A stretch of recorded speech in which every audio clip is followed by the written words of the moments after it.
ऐसा दरिंदा आदमी कभी नहीं देखा। एक छोटी लड़की का सामना करना जो अभी 10 साल की हुई है।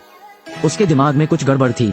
2 आंखें जादू भरी तरह से लड़की को घूर रही है और वादा किया कि वो लड़की को जो चाहेगा उसे संतुष्ट करेगा। तुम क्या चाहते हो? मुझे तुम्हारा जीवन चाहिए। चाकू लगने के बाद युवती खिड़की से कूदकर फरार हो गई। ये देखकर माजई ने पीछा किया, अपनी बंदूक उठाई और गोली मार दी। गोलियों की बारिश में लड़की घबराई नहीं, पेट में एक चिप निगलने का अवसर भी ले लिया। इस समय चाकू मारने वाले बॉस ने अभी भी हार नहीं मानी। अपने अधीनस्थों से लड़की को जीवित वापस लाने के लिए कहें। होरों के लड़कों के पास आदेश मानने के अलावा कोई चारा नहीं है। दीवार फांदकर लड़की का पीछा करते हुए और कूदते हुए, लेकिन ये हरामखोर सभी नशे में हैं। अपनी आंखें खोलें और रंगीन स्टील टाइल में कदम रखें। हरामी हारने वाला है, तुरंत तकनीक का लाभ उठाएं। मोटरसाइकिल और कारों के साथ एक ही समय में भेजा गया। उनके द्वारा लड़की के भागने का रास्ता रोक दिया गया था। जब कोई बचने वाला न हो, वो अचानक सरकने वाला फावड़ा लेकर नाले में जा गिरी। मौके पर काला मालिक इतना गुस्से में था कि वो असमर्थ और उग्र था। मैं केवल बाघ के विचार की तरह सीव में शूट कर सकता हूँ, और इस बिंदु पर लड़की पहले से ही सीव में है। शहर के दूसरी तरफ भाग गया। बाहर आओ और सीधे सीआई की शाखा में जाओ। मुझे माफ कीजिए। नोट पढ़ने के बाद गार्ड की उपेक्षा करने की हिम्मत नहीं हुई। लड़की को तुरंत शीर्ष नेतृत्व के पास ले आए। मिलने के बाद लड़की कुछ नहीं बोली। नेताजी को मौके पर ही उसका नाश्ता दिखाया। तभी लड़की ने फूड डोपिंग में एक चिप निकाली। हालांकि थोड़ा घृणित, लेकिन नेता फिर भी चिप को पढ़कर सुनाता है। लेकिन अंदर के दस्तावेज देखने के बाद नेता ने मौके पर ही अपना चेहरा बदल लिया, क्योंकि इसमें गिरोह के सरगना के आपराधिक सबूत भरे पड़े हैं। पता चला है कि लड़की का पिता गैंगस्टर मुनीम है। उन्होंने दशकों तक अपना करियर समर्पित किया है और इससे हाथ धोना चाहते हैं, लेकिन ब्लैक बॉस द्वारा सीधे चुप करा दिया गया। मरने से पहले उसने लड़की को अपराध का सबूत दिया, लेकिन मुझे उम्मीद नहीं थी कि नेता ने इसे देखकर लोगों को गिरफ्तार करने की योजना नहीं बनाई। इसके बजाय उसने अपने आदमियों को लड़की को मियामी ले जाने के लिए भेजा। इस दौरान लड़की ने सरकार और बिजनेसमैन की मिलीभगत भी देखी, लिहाजा वो सीधे बाथरूम जाने का झांसा देकर फरार हो गया। लड़की पूरे रास्ते चली और आखिरकार अपने चाचा को ढूंढ ही लिया। मामा को सब कुछ पता चलने के बाद उसने बच्ची को कसकर गले से लगा लिया। मैंने सोचा तुम्हारी मृत्यु हो गई थी। जब मामा ने लड़की से पूछा कि वो कहाँ पढ़ना चाहती है, मैं हत्यारा बनना सीख रहा हूँ, लेकिन चाचा ने उसकी सलाह नहीं मानी। इसके बजाय उसे सीधे स्कूल भेजें। लेकिन मुझे उम्मीद नहीं थी कि लड़की इतनी जिद्दी होगी। चाहे कुछ भी हो जाए, स्कूल के गेट में कदम न रखें। हताशा में चाचा केवल एक पिस्तौल निकाल सके। कुछ शॉट्स के बाद भीड़ तितर बितर हो गई और डर के मारे भाग गई। फिर पूरी लगन से लड़की को शिक्षित करें। एक सफल हत्यारे के लिए अकेले क्रूर बल ही काफी नहीं है, आपके पास पर्याप्त ज्ञान और अनुभव होना भी आवश्यक है। नहीं तो वो सड़क पर बंदूक चलाने वाले लापरवाह आदमी से कैसे अलग है। इसे सुनकर लड़की को बहुत फायदा हुआ। अंत में उसने पिस्तौल और स्कूल बैग के बीच के विकल्प को चुना। इस पल से 15 साल में लड़की पृथ्वी को हिला देने वाले परिवर्तन हुए हैं। नशे में गाड़ी चलाते हुए आपने ऐसा पहले कभी नहीं देखा होगा, क्योंकि वो न केवल शराब पीकर गाड़ी चलाती थी, उसने सड़क किनारे पुलिस की गाड़ी को टक्कर मार दी।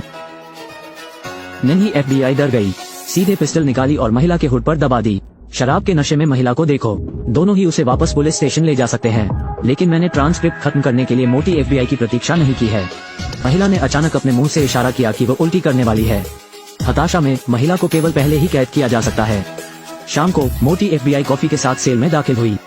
मैंने देखा कि महिला अभी भी सो रही है। कॉफी को एक तरफ रख दिया और जाने के लिए मुड़ गया। जिस क्षण मोटा अधिकारी दरवाजा बंद कर देता है, वो महिला जो अभी तक नशे में थी अचानक होश में आ गई। फिर उठकर अपनी पोनीटेल बांध लें, जल्दी से रात के कपड़े बदल लो, हेयरपिन से आसानी से जेल का दरवाजा खोलें, फिर निगरानी को आगे बढ़ाएं। कॉफी में चम्मच उठाओ और उसका जादू ऑपरेशन शुरू करो। पानी का गिलास भरती महिला, फिर बिजली वितरण कक्ष में घुसे, एक कप और चम्मच के साथ एक साधारण टाइमर बनाया। जब सब कुछ तैयार हो जाए, महिला उठती है और वेंटिलेशन डक्ट में चढ़ जाती है। पाइपलाइन के साथ साथ सीधे उस कोठरी तक जहां भारी कैदियों को रखा जाता है, और बाहर निकलने के पास ही तेज रफ्तार में एक एग्जॉस्ट फैन चल रहा है। साथ ही चम्मच में पानी भरा हुआ है। जब चम्मच गिराया जाता है तो पानी के छींटे वितरण बॉक्स पर सही होते हैं। निकास प्रणाली प्रत्यक्ष शॉर्ट सर्किट। महिला समय देखती है और आसानी से निकल जाती है। इस समय जेल प्रहरियों को कुछ भी असामान्य नहीं मिला है। शौचालय खत्म करने के बाद ही एक महिला ने मुझे बेहोश कर दिया। फिर महिला ने चोरी रोधी दरवाजा खोलने के लिए जेल प्रहरी की पहचान का इस्तेमाल किया। कमरे में प्रवेश करने के बाद उसने कली को इशारा किया और उसे अपने कपड़े उतारने को कहा। देखिए, घुंघराले बाल इतने आज्ञाकारी। मैंने मौके पर ही उसे मूंगफली का इनाम दिया। गोलियों की आवाज सुनकर अन्य FBI दौड़ पड़े, लेकिन जब मैंने दरवाजा खोला तो मैंने देखा खदेड़े गए जेल प्रहरी के हाथ में पिस्टल है। वो कुछ समझ पाते इससे पहले ही उन्हें मौके पर ही काबू कर लिया गया, और दूसरी तरफ की महिला पहले ही सेल में वापस आ गई है। नशे में धुत महिला का वेश बनाकर सभी को बेवकूफ बनाया। अगले दिन महिला ने बयान दर्ज कराया, फिर उसे नशे में गाड़ी चलाने के आरोप में छोड़ दिया गया। लेकिन आप कभी सोच भी नहीं सकते, ये स्मार्ट और खूबसूरत महिला हत्यारा ये श्याओमी थी, जिसने 15 साल पहले अपने माता पिता को मरते हुए देखा था। श्याओमी 15 सालों में अपनी नफरत को कभी नहीं भूली है। क्योंकि दुश्मन ऑर्किड प्रतीक का इस्तेमाल करते थे, इसलिए उसके मिशन को अंजाम देने के बाद एक ऑर्किड पैटर्न छोड़ देंगे। इसका मकसद पुलिस के हाथों का इस्तेमाल करना है, मारे गए पिता और दुश्मन की छिपने की जगह खोजने के लिए। और चाचा ने स्थिति के बारे में जानने के बाद मौके पर ही शियाओमी की आलोचना की, क्योंकि ऐसा करने से न सिर्फ कोई दुश्मन मिलेगा, इसके विपरीत ये पुलिस और दुश्मन को सबसे पहले आप पर केंद्रित करेगा। लेकिन शियाओमी को लगता है कि वो बिल्कुल सही है। उसने अपने मामा की बातों को जरा भी गंभीरता से नहीं लिया। लेकिन मुझे अगले दिन की उम्मीद नहीं थी। बड़ी संख्या में विशेष पुलिस लिटिल अमेरिका को घर ले आई। निगरानी की जांच के बाद शियाओमी को बुरा लगा। वो तुरंत आग की सीढ़ियों से नीचे भागकर अगली मंजिल पर चली गई। छठी मंजिल पर पहुंचने के बाद उसने सीधे दरवाजा खोला।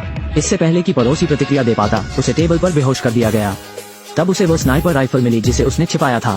फिर लिफ्ट शाफ्ट की दीवार पर बम लगाया। जिस समय FBI ने दरवाजा तोड़ा, उसने उसी समय स्विच भी दबा दिया। फिर लिफ्ट शाफ्ट नीचे, भूमिगत पार्किंग स्थल के लिए सभी तरह। शूटिंग और ब्लास्टिंग के दौरान निगरानी। FBI ने भी प्रतिक्रिया दी। बड़ी संख्या में विशेष पुलिस तुरंत बेसमेंट में पहुंची। जब विशेष पुलिस शियाओमी को पकड़ने वाली थी, उसने फिर से वेंटिलेशन डक्ट में जाने के लिए अपने लचीले शरीर का इस्तेमाल किया। उसके बाद वो भाग जाती है और घर चली जाती है। मैंने ये भी देखा कि सभी रिश्तेदारों की गैंगस्टरों ने बेरहमी से हत्या कर दी है। दादी फर्श पर लेटी, चाचा को भी कुर्सी से बांध दिया। शियाओमी जानती थी कि यह उसके चाचा ही होंगे जिन्होंने उसे कबूल नहीं किया। बदमाशों ने उसे बेरहमी से मौत के घाट उतार दिया। घर के बीच शियाओमी ने चुपके से एक जहरीली शपथ ली, अपने सभी रिश्तेदारों का बदला लेने के लिए गैंगस्टर को ढूंढना सुनिश्चित करें। फिर उसने काम पर रिपोर्ट करने वाले एजेंटों और नेताओं का फायदा उठाया। उसने सीधे एजेंट लाओ हे का फोन नंबर डायल किया। उसने लाओ हे को नेता को बताने के लिए कहा, उसे ब्लैक बॉस का पता खोजने दें, नहीं तो स्नाइपर राइफल से उसका सिर फोड़ दें। अप्रत्याशित रूप से नेता इसे सुनने की जहमत भी नहीं उठाएंगे। दावा है कि दफ्तर की खिड़कियां बुलेट प्रूफ कांच की बनी है। यदि आप मुझ पर विश्वास नहीं करते हैं तो शियाओमी को आकस्मिक रूप से शूट करने दें। इसने नेतृत्व को पूरी तरह से अंधा कर दिया। चीन में बने कांच का इस्तेमाल न करने का अफसोस है, लेकिन अपनी जान बचाने के लिए वो सिर्फ ब्लैक बॉस की लोकेशन बता सकता था। अब जानकारी मिली है। शियाओमी गोदाम में वापस गया और सभी प्रकार के हथियार तैयार किए। फिर 2 शातिर कुत्तों को लेकर बदले की राह पर चल पड़ा। इस समय बॉस ही ने भी खबर सुनी। उसने सभी भाइयों को एक साथ बुलाया। शैंपेन पीना और मेई के खुद को जाल में फंसाने का इंतजार करना। लेकिन अचानक कुछ गलत पाया।